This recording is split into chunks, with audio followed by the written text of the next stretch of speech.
안녕하세요. 오늘 40페이지 할 차례죠. 40페이지 7번 휴폐업 신고 맞습니까? 맞아요 여기? 네, 40페이지 7번 휴폐업 신고. 우리 암기 프린트는 51번에 27에서 30번에 있습니다. 암기 프린트 51번에 27, 28, 29, 30에 있습니다.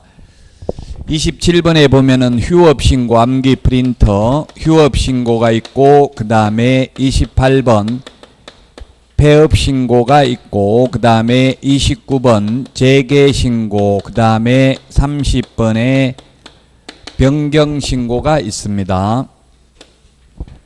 휴폐업의 경우에는 등록증을 반납해야 됩니다. 등록증을 반납하러 가야 되니까 방문 신고만 가능합니다. 방문 신고만 가능하고, 재개 신고, 변경 신고의 경우에는 이미 등록증이 반납되어 있는 상태에서 업무를 재개한다는 신고를 하기 때문에 등록증을 반납하지 않습니다. 그래서 방문 신고도 가능하고 전자문서도 가능합니다. 방문 신고와 전자문서가 가능하다.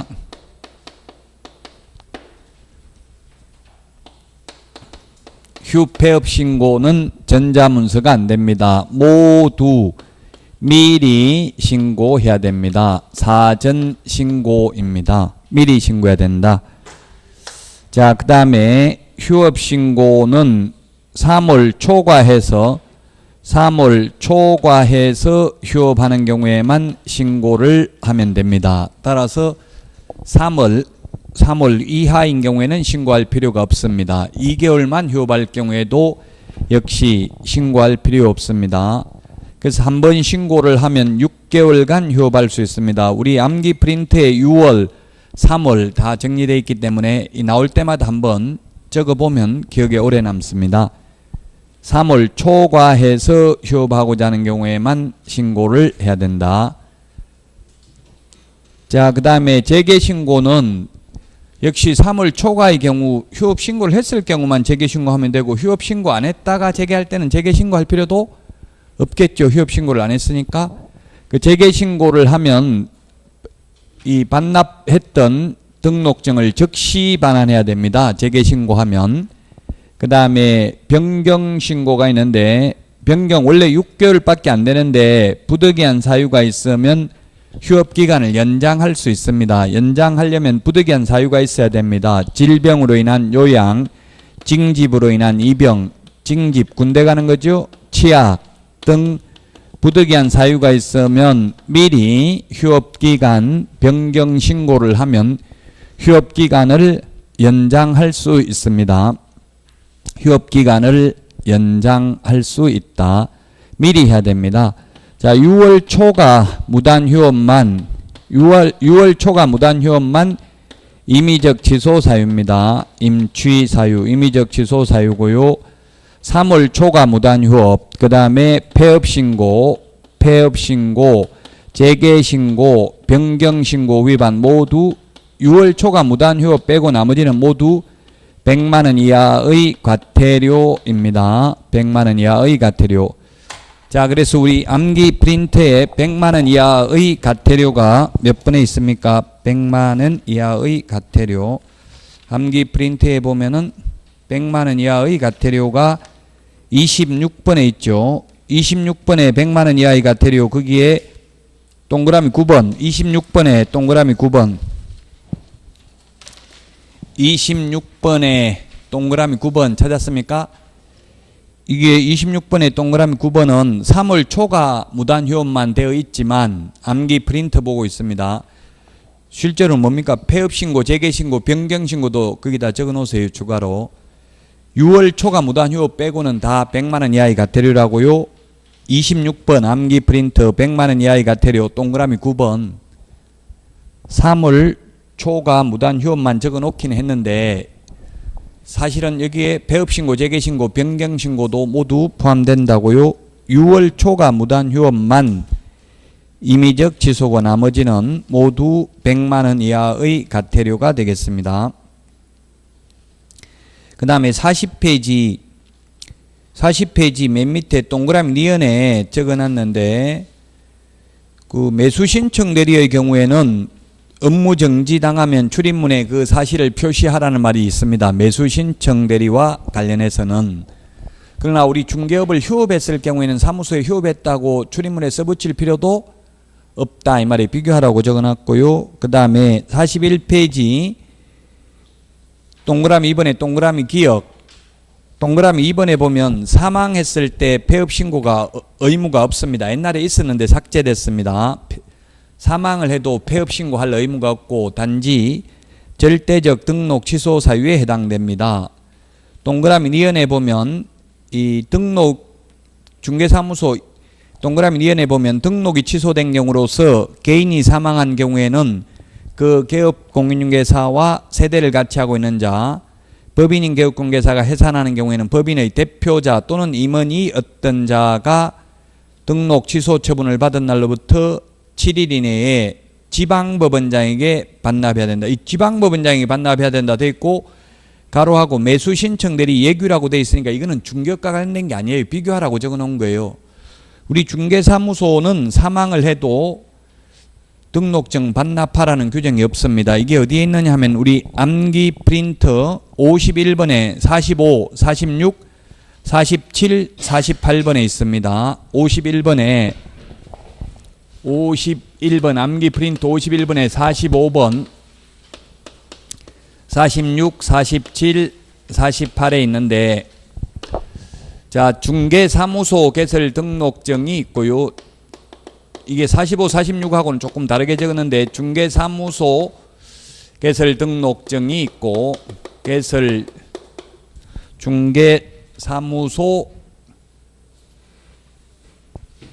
중개사무소 개설 등록증이 있고요. 그 다음에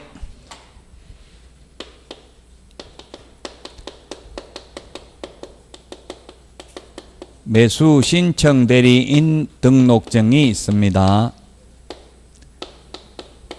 자, 중개사무소 개설 등록증은 사망, 해산, 그 다음에 매수 신청 대리인 등록증은 사망, 역시 해산이 있는데요. 중개사무소 개설 등록증은 사망을 해도 반납 규정이 없다고요. 사망을 하면 등록을 취소해야 되는데 등록 취소해도 등록증 반납 규정이 없다. 그런데 매수 신청 대리인 등록증은 사망을 하면 매수 신청 대리인 등록을 취소해야 되고 반납을 해야 된다고 누가요? 세대를 같이 하는 자가 반납은 모두 7일 이내 반납하죠. 7일 이내 원본 반납합니다. 그 다음에 법인이 해산되었을 경우에는 중개사무소 개설 등록증의 경우에는 대표자이 어떤 자가 반납합니다. 대표자이 어떤 자가 반납을 하고요. 매수 신청 대리인 등록증은 대표자 또는 임원이 어떤 자가 반납을 합니다. 등록을 취소하면 그 중개사무소 등록증은 옛날에는 세대를 같이 하는 자가 반납 규정이 있었는데 지금은 삭제됐습니다. 반납 규정이 없습니다. 그러면 등록만 취소하여야 합니다. 사망은 폐업신고 규정도 없습니다.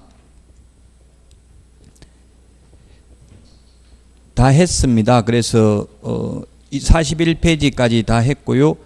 그 41페이지 양가로 4번에 위반 시 100만 원 이하의 과태료가 명칭, 광, 반납, 보이게, 휴. 이거는 암기 프린터 26번에 있는 앞머리 글자만 여기다 적어 놓은 거예요. 암기 프린터 26번에 보면 있죠. 100만 원 이하의 과태료. 즉 3월 초과 무단 휴업, 폐업신고, 재개신고, 변경신고 위반은 모두 100만 원 이하의 과태료에 해당된다. 42페이지 통보해야 되는 거는 여러분들이 맨 위에 있는 거는 박스에 있는 거는 좀 비교해서 공부를 하시라고 해놓은 거고요. 자, 8번 개업공개사 등의 금지 행위 보겠습니다. 8번에 보니까 개업공개사 등의 금지 행위입니다. 개공 등 개업공개사 등의 금지 행위입니다. 개업공개사 등의 금지 행위. 개업공개사 등의 금지 행위는 매무수거 관직상투 이렇게 암기했었습니다. 매무수거는 1년 이하의 징역이나 1,000만원 이하의 벌금, 관직상투는 3년 이하의 징역이나 3천만원 이하의 벌금. 이러한 금지 행위를 하면은 개업공인중개사의 경우에는 임의적 취소, 상대적 취소, 상등취, 임등취 다 같은 말이에요. 임취, 상취. 강의하는 선생님들마다 조금씩 표현을 다르게 하고 있어요. 자기 개성이에요, 그건. 어쨌든 취소할 수 있다는 말은 반대로 해석하면 취소를 안 할 수도 있다는 이야기고요. 취소를 안 하면 업무정지할 수 있습니다. 업무정지. 그래서 업무정지의 구체적 기준에 보면 취소할 수 있는 사유 1년에 한 번 걸리면 업무정지 구체적 기준 6개월이고요. 1년에 2번 이상 걸리면 등록 취소한다 이렇게 돼 있어요. 어쨌든 한 번 취소할 수 있는 사유에 걸린다고 바로 취소하지는 않는다는 이야기입니다. 그 다음에 소속공인중개사의 경우 줄여서 소공입니다.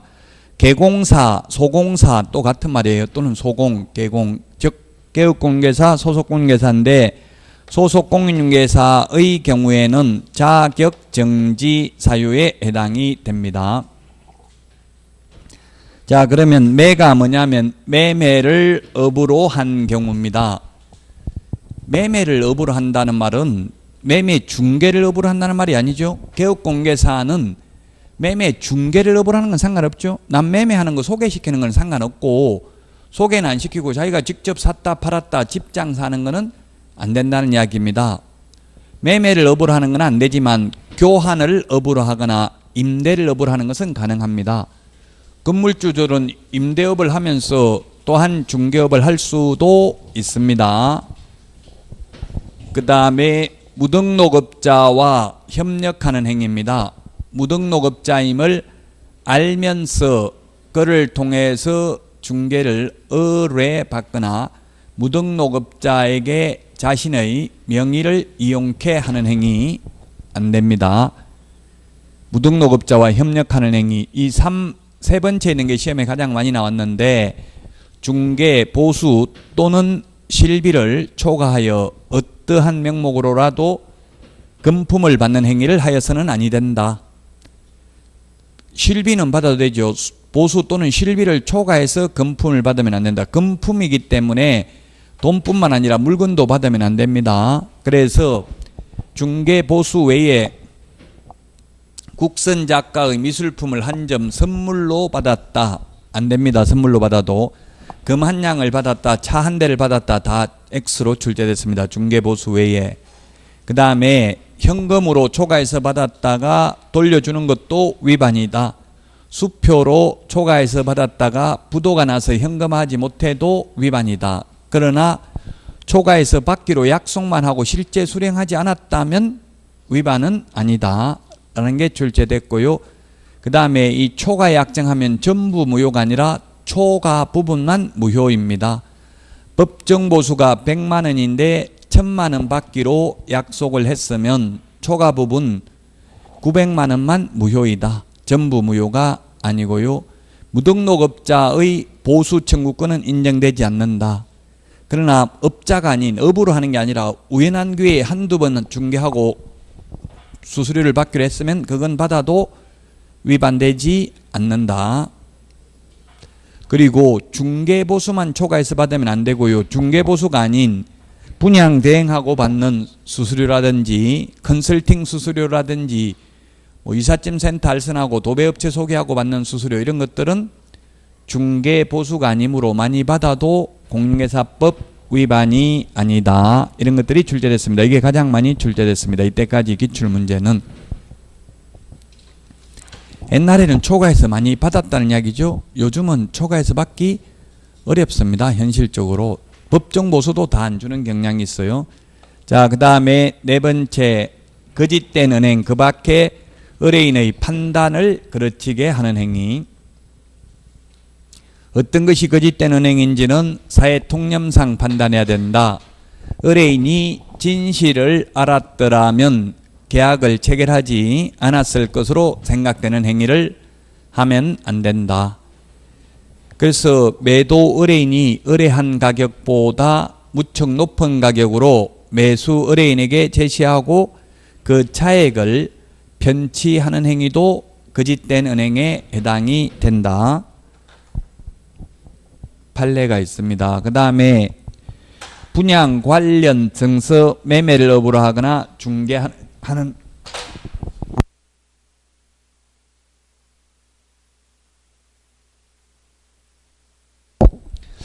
5번에 있는 것처럼 관계법령에서 양도, 알선 등이 금지된 부동산의 분양, 임대 등과 관련 있는 증서 등의 매매, 교환 등을 중개하거나 그 매매를 업으로 하는 행위. 관계법령이면 주로 주택법에서 이런 규정들이 많이 있죠. 전매 제한하고 이렇게 하면은 전매 제한 기간 중에 있다면 그런 것도 안 될 거고요.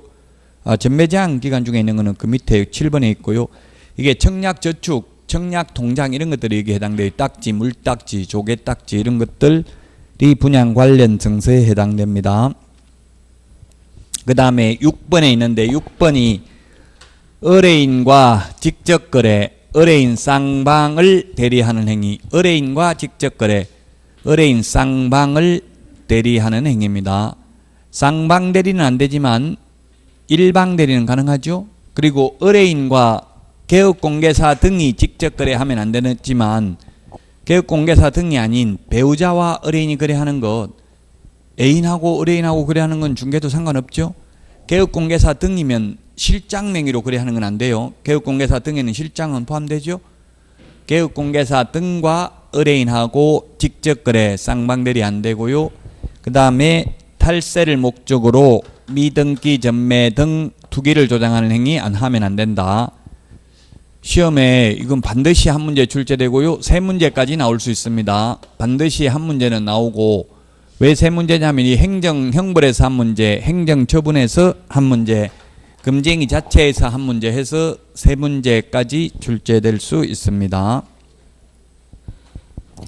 43페이지 우리 교재 그 양가로 2번 매수 신청 대리인 금지행위. 이거는 왜 이런데 지금 진도와 상관없는데 같은 금지행위라는 말을 쓰고 있으니까 비교하라고 해놓은 거예요. 맨 뒤에 매수 신청 대리에 나오는 것을.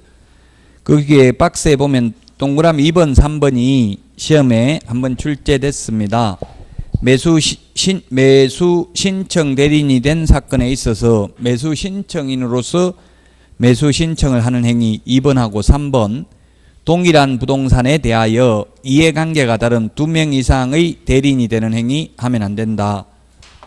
경매라는 건 1등 1명 뽑는 거잖아요. 근데 2명한테 내가 동시에 둘 다 1등 시켜줄게 이렇게 하면 그건 사기잖아요. 둘 다 1등이 될 수 없으니까. 따라서 이런 행위는 하면 안 된다는 이야기입니다. 9번의 기본 윤리입니다. 9번 기본 윤리.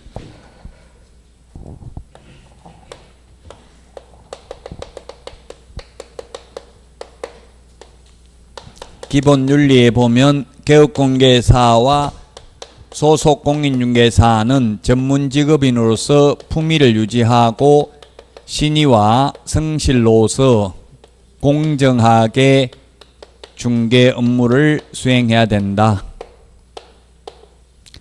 그 다음에 선관주의 의무, 선량한 관리자의 주의 의무가 있고요. 그 다음에 비밀 준수 의무가 있습니다. 품위유지, 신의, 성실, 공정중개는 어떤 것이 여기에 해당되는지 구체적으로 뭐 예를 들면 중개사무소에서 고스톱을 치면 품위를 손상했다 이런 거는 시험에 안 나와요. 어쨌든 이 세 개는 개업공인중개사와 소속공인중개사에게만 규정되어 있고 중개보조원에게는 규정이 없습니다. 법 29조 제1항에 규정하고 있습니다. 그 다음에 선량한 관리자의 주요무는 보통 사람, 평범한 사람이 지켜야 될 의무를 선관주의 의무라고 하는데, 이것은 오직 판례로서만 인정하고 있고 우리 법에는 규정이 없습니다. 민법에는 선관주의 의무가 있습니다. 민법 조문에. 그러나 우리 공인중개사법에는 없고 판례가 인정하고 있다. 판례가 그래서 판례 선관주의 의무 대부분 뭐가 나오냐면, 가장 중요한 게 우리 법에는 없는데 매도인이 진정한 소유자인지 신분증, 그 다음에 등기사항 증명서, 등기 필 정보도 반드시 확인해야 된다고 되어 있어요. 지금 우리 현업에서는 등기 필 정보는 거의 확인 안 하죠. 등기 권리증, 집문서, 땅문서, 흔히 동네 말로 지금 등기법에서는 등기 필 정보라고 하죠. 이런 것을 확인해야 되는 게 선관주의 의무입니다. 선량한 관리자의 주요 의무. 민법에서는 선관주의 의무가 명문 규정이 있죠. 민법에는 보면 뭐라고 되어 있냐면, 민법 600 지금 몇 조인데 조문을 정확하게 기억이 안 나는데 뭐라고 되어 있냐면, 수의민은 위민을 위하여 선량한 관리자의 주의로서 사무를 처리하여야 한다, 이런 말이 있습니다. 민법에는 명문 규정이 있지만 공인중개사법에는 없고 판례로서 인정하고 있다. 비밀준수는 개업공개사 등의 비밀준수 의무입니다. 개공 등의 비밀준수 의무다.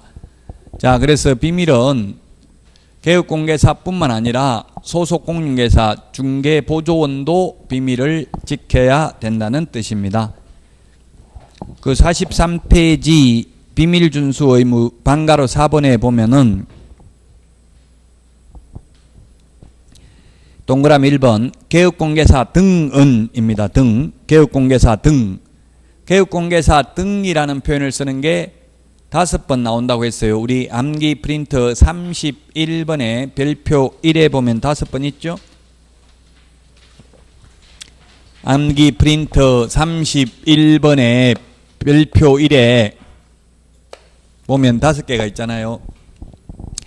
거기에 5개 보면 뭐가 있었어요? 개업공개사 등에게 해당되는 게 개업공개사 등의 결격사유, 그 다음에 법 12조 2항 개업공개사 등의 이중소속금지, 그 다음에 법 제29조 개업공개사 등의 비밀준수 의무, 그 다음에 비밀준수 의무가 있고요. 그 다음에 법 제33조 개업공개사 등의 금지 행위가 있고요. 그 다음에 개업공개사 등의 금지 행위, 그 다음에 거래사고 예방교육 대상이 개업공개사 등에 해당되는 겁니다. 이건 개업공개사뿐만 아니라 소속공인중개사 보조원에게도 해당되는 거죠. 암기 프린터 31번에 있습니까? 찾았었어요? 예, 그래서 개공 등에게 해당되는 것, 그 31번 별표 2에 보면 개공 플러스 소공에 해당되는 것, 개공에게만 해당되는 것, 이런 것들을 구분해서 정리해야 된다. 개공이 개업공개사 줄임말입니다. 자, 그러면 다시 우리 43페이지 1번에 개업공개사 등은 이 법 및 다른 법률에 특별한 규정이 있는 경우를 제외하고는 그 업무상 알게 된 비밀을 누설하여서는 아니 된다. 개업공개사 등이 그 업무를 떠난 후에도 또한 같다. 그래서 만약에 시험에 어떠한 경우에도 업무상 알게 된 비밀을 누설하여서는 아니 된다 하면 X죠. 이 법이나 다른 법률에 규정이 있으면 누설해도 됩니다. 예를 들면 이 법에는 확인 설명 의무가 있어요. 확인 설명을 위해서 필요한 것이라면 누설해도 된다.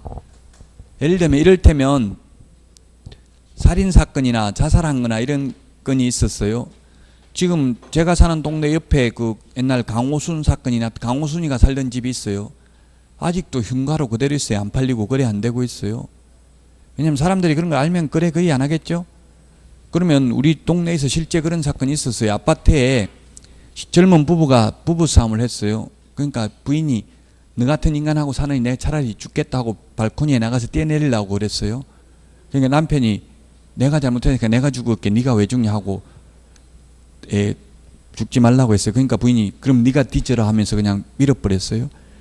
죽었어요. 그래가지고 근데 남편 쪽에서는 그 부모들이 고소해서 죽였다고 살인죄로. 근데 판례는 살인죄 처벌받지 않았어요. 판사가 남자가 죽기 싫은데 여자가 힘으로 죽이기는 어려울 것으로 보여지는 점 등을 종합적으로 고려하면 스스로 자살했다고 봄이 상당하다 해서 형사처벌은 받지 않았어요.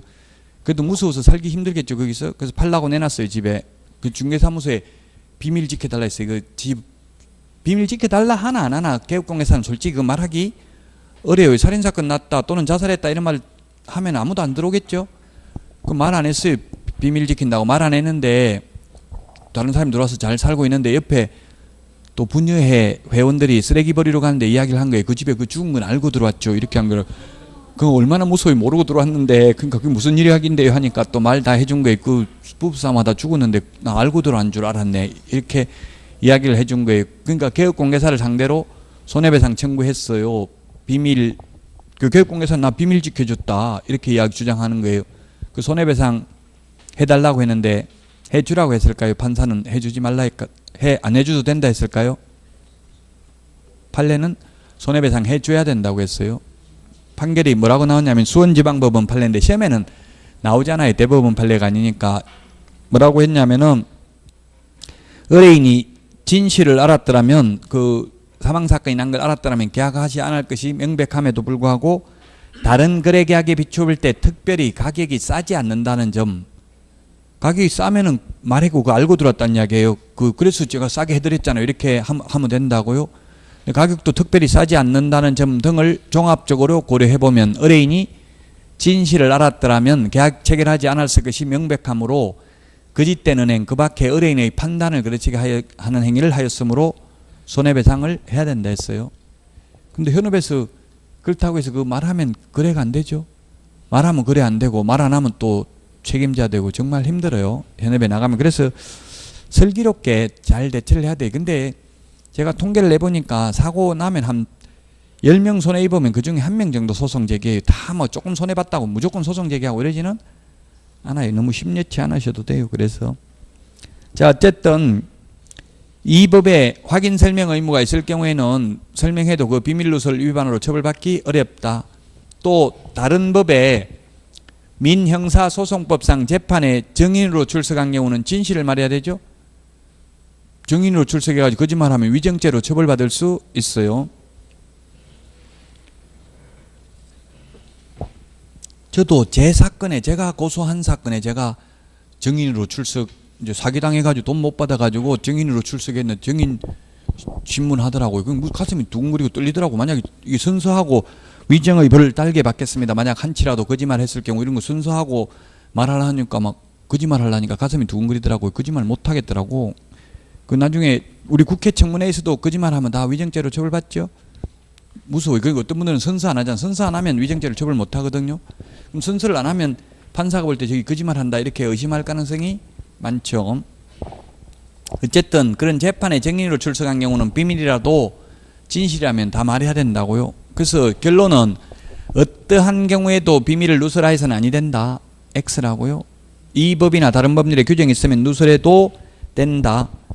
또 시험에 비밀을 준수하여야 하지만 개업공개사가 폐업을 한 경우에는 그러하지 아니하다.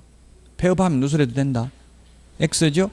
영원히 준수해야 됩니다. 그 업무를 떠난 후에도 또한 비밀을 준수해야 됩니다. 비밀 준수 의무를 위반하면 1년 이하의 징역이나 1,000만 원 이하의 벌금에 처합니다. 그러나 피해자의 명시된 의사에 반하여는 벌할 수 없는 반의사 불벌죄에 해당됩니다. 반의사 불벌죄. 피해자가 처벌을 하지 않는다고 하면 처벌할 수 없습니다. 반의사 불벌죄는 공인중개사법에 딱 이거 하나밖에 없습니다. 친고죄하고는 다릅니다. 친고죄는 적극적으로 고소고발해야 벌할 수 있는 거죠. 그래서 만약 시험에 비밀을 누설하였다 하더라도 피해자가 처벌을 원한다는 의사표시를 하지 않는 한 처벌할 수 없다 하면 옵니까 X입니까? 처벌을 원한다는 의사표시를 하지 않는 한 처벌할 수 없다 하면 X죠. 즉 가만히 있으면 처벌할 수 있다고요. 피해자가 처벌을 원하지 않는다고 하면 그 의사에 반해서 벌할 수 없는 겁니다. 적극적으로 처벌해달라고 해야 처벌하는 걸 친고죄를 한다고요. 그 사자, 명예훼손죄 이런 게 친고죄고요. 반의사불벌죄는 폭행죄, 명예훼손죄, 우리 비밀누설 이런 게 반의사불벌죄입니다. 뉴스에도 나오던데요. 원희룡 제주도지사가 폭행당해도 그 주먹으로 그냥 손으로 때리면 단순 폭행은 반의사불벌죄예요. 그래서 폭행죄로는 처벌을 원하지 않는다 했으니까 처벌 못해요. 그러니까 선거법 위반으로 아마 기소할 모양이더라고. 선거법 위반은 반의사불벌죄가 아니거든요. 처벌을 원하지 않는다 해도 처벌 받을 수 있거든요. 폭행죄는 피해자가 처벌을 원하지 않는다고 하면 처벌 못합니다. 그래서 그 조현민 뭐 전문가 이분도 뭐 물컵을 사람한테 던지느냐 안 했느냐 그게 중요한 쟁점이 되는 거는 사람 손 외에 다른 물건을 던지거나 때리면은 그거는 특수폭행죄거든요. 특수폭행죄는 반의사불벌죄가 아니에요. 지금 그 폭행 당한 사람들이 다 처벌을 원하지 않는다고 하잖아요. 회사 다녀야 되니까. 그래서 처벌을 못 하는데 만약에 다른 물건을 때렸으면은 처벌을 원하지 않는다 해도 처벌할 수 있다는 이야기예요. 그래서 여러분들도 때릴 때는 그냥 손으로 때리세요. 다른 거 뭐 물건 들고 때리면 아무리 처벌을 원하지 않는다 해도 손으로 때린 거는 나중에 뭐 돈 주고 합의하면 되잖아요. 합의하면 처벌을 원하지 않는다 하면 되잖아요. 자, 그래서 결론은 반의사불벌죄다. 비밀누설하면 가만히 있으면 처벌할 수 있는데 처벌을 원하지 않는다고 하면 처벌 못합니다. 동그라미 3번의 기억 이게 뭐냐면 비밀누설을 해도 등록 취소할 수 있다 이런 말은 없다고요. 그렇지만 행정형벌이 확정되면 즉 징역이나 벌금이 확정되면 그때는 결격사유에 해당되므로 등록을 취소해야 되겠죠. 그 다음에 동그라미 니은 이거는 뭐냐면 매수 신청 대리와 관련해서 위반 행위를 한 경우에는 징역, 벌금, 과태료는 없습니다. 오직 행정처분밖에 없어요. 우리 공인중개사법에서 비밀누설하면 1년 이하의 징역이나 1,000만 원 이하의 벌금인데 매수 신청 대리는 징역, 벌금은 없고 그냥 등록을 매수 신청 대리인 등록을 취소할 수 있다 이렇게 돼 있다고요. 비교하라고 적어 놓은 거예요. 지금 진도하고 상관없는데 동그라미 니은은. 자, 그 다음에 44페이지 계약서 작성입니다. 10번. 민법에는 계약 자유의 원칙이 있습니다. 계약서를 계약 방식의 자유, 내용 결정의 자유, 상대방 결정의 자유가 있습니다. 계약서 작성 안 해도 됩니다. 그러나 공인중개사법상은 반드시 계약서를 작성해야 됩니다. 안 해도 계약의 효력은 있지만 업무정지 처분을 받습니다. 우리 농지법에서 농지 임대차 계약도 서명계약을 원칙으로 한다. 이런 게 우리 중개실무에 출제됐습니다. 계약서 작성이 계약 성립하는 게 아니죠. 계약 성립은 언제 성립하는 거예요? 청약과 승낙의 의사표시가 합치되었을 때 계약은 성립합니다. 동그라미 2번. 우리 거래계약서는 법정서식이 없습니다. 법정서식이 없는 것도 출제됐는데 법정이라는 말은 법령에 규정된 서식, 이걸 법정서식이라고 합니다. 법정서식 없는 것입니다. 없는 것. 법정서식이 없는 것, 거래계약서 법정서식이 없습니다. 그 다음에 공동사무소 설치 신고서 법정서식 없습니다. 그 다음에 중개보수영수증 법정서식 없습니다. 금인계약서도 법정서식 없습니다.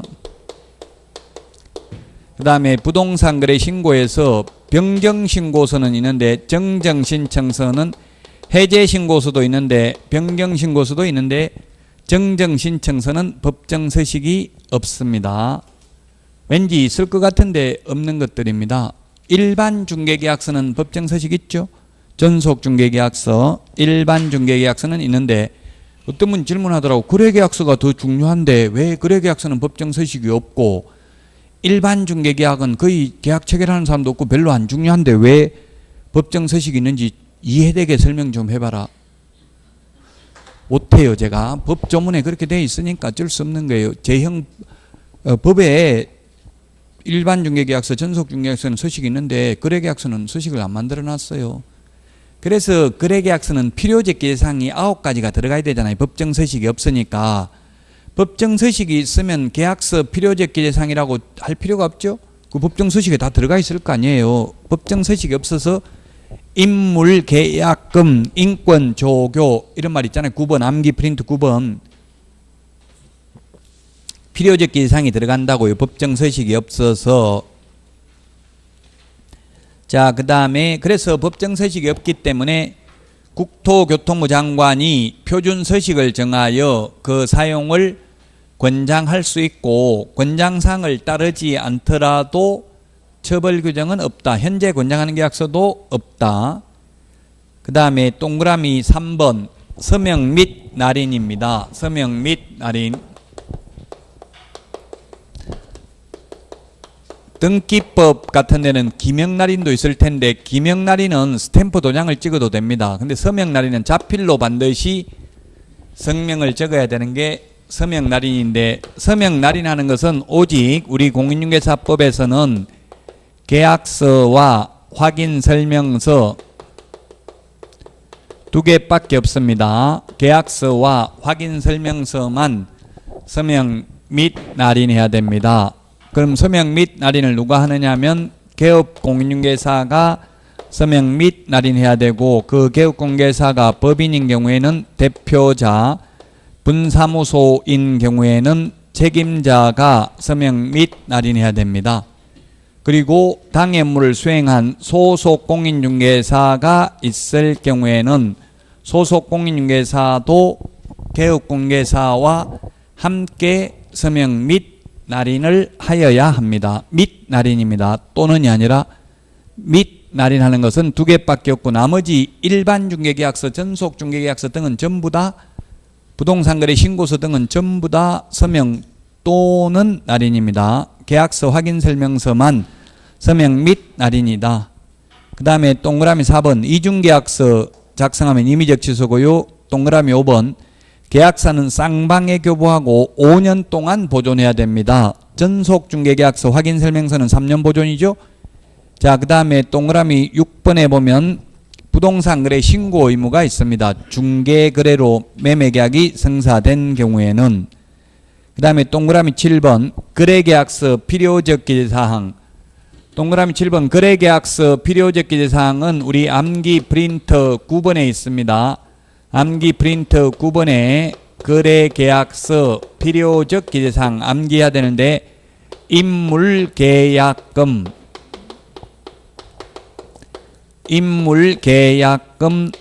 인물계약금을 받아서 인권 조교에게 지급했다. 거래 당사자 인적사항, 물건의 표시, 계약일, 그 밖의 약정사항, 거래금액, 계약금액 및 그 지급일자 등에 관한 사항, 물건의 인도일시, 권리 이전 내용, 조건, 기한, 확인설명서, 교부일자 암기해야 됩니다. 암기 프린트 9번에 있죠. 그 다음에 암기 프린트 10번 이건 지금 진도하고는 상관없지만 금융계약서인데 금융계약서도 뒤에 실무에 가면 나오잖아요. 금융계약서도 법정서식이 없기 때문에 필요적 기재사항을 규정하고 있다고요. 금융계약서 필요적 기재사항은 당, 모가지, 개, 대가리, 중이 조한다.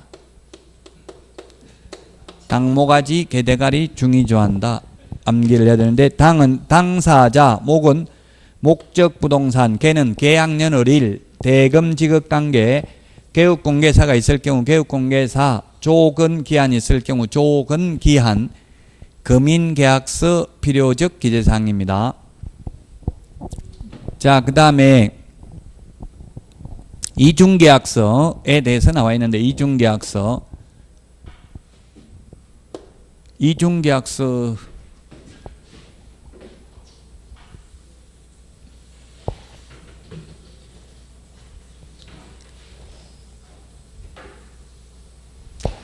여기 44페이지 동그라미 4번 거짓계약서 이중계약서가 있는데 1번 이중계약서 그 다음에 두 번째 계약서 작성, 교부, 보존하지 않는 경우. 그 다음에 세 번째 계약서에 서명 날인하지 않는 경우.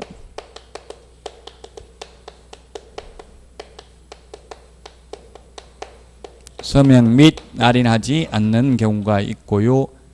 그 다음에 뒤에 나오는 조금 이따 바로 나오는 11번에 확인 설명이 있는데 같이 비교를 하면 확인 설명, 근거 자료 제시하지 않는 경우. 그 다음에 두 번째 확인 설명서 작성, 교부, 보존 하지 않는 경우가 있고요. 그 다음에 세 번째 확인 설명서에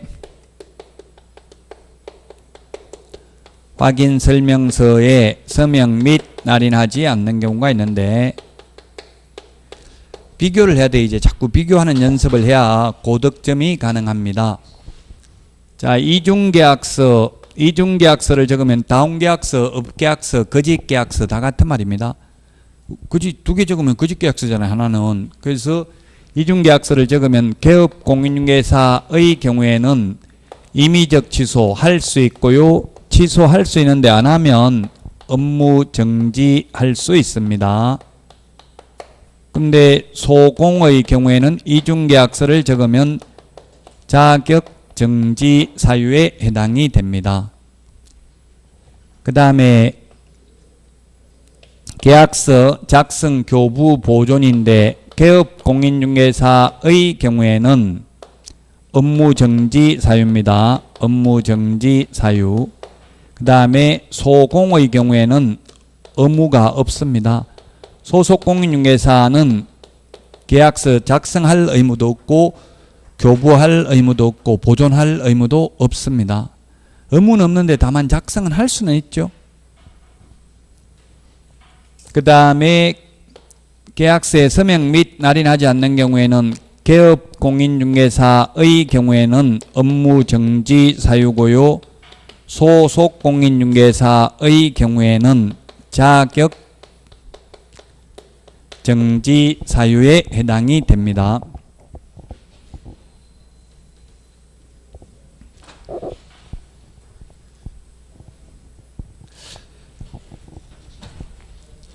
자, 그 다음에 확인 설명 근거 자료 제시하지 않는 경우에는 개업공인중개사는 500만 원 이하의 과태료입니다. 소속 공인중개사는 확인 설명할 의무는 없습니다. 없는데 확인 설명을 하면서 제대로 안 하고 잘못하거나 또는 근거 자료를 제시하지 않는 경우에는 자격 정지 사유입니다. 안 해도 됩니다. 확인 설명을. 개업공개사가 해도 되죠. 하면서 똑바로 하지 않거나 근거 자료 제시하지 않는 경우고요. 개업공개사가 확인 설명서를 작성, 교부, 보존하지 않는 경우에는 업무 정지 사유에 해당됩니다. 소속 공인중개사는 의무가 없습니다. 자, 그 다음에 확인 설명서 서명 및 날인은 개업공개사의 경우에는 업무 정지 사유고요. 소속 공인중개사의 경우에는 자격 정지 사유입니다. 그 인터넷에 많은 분들이 그 밴드에 대해서 묻는 분도 있던데 제가 밴드는 승인 해줘야 가입할 수 있도록 해놨어요. 왜냐면 전부 가입해가지고 광고만 올리고 탈퇴하고 이렇게 해서 아무나 가입을 못하고 했는데 여러분들은 뭐 다 제가 가입하시면 승인은 해드립니다. 그래서 밴드에서도 제가 매일 문제는 올려드리고는 있습니다. 자, 그러면 우리 계약서 작성 의무까지 했고요. 11번 확인 설명 의무부터는 쉬었다가 하도록 하겠습니다. 오늘 내드린 문제 풀어보시기 바랍니다.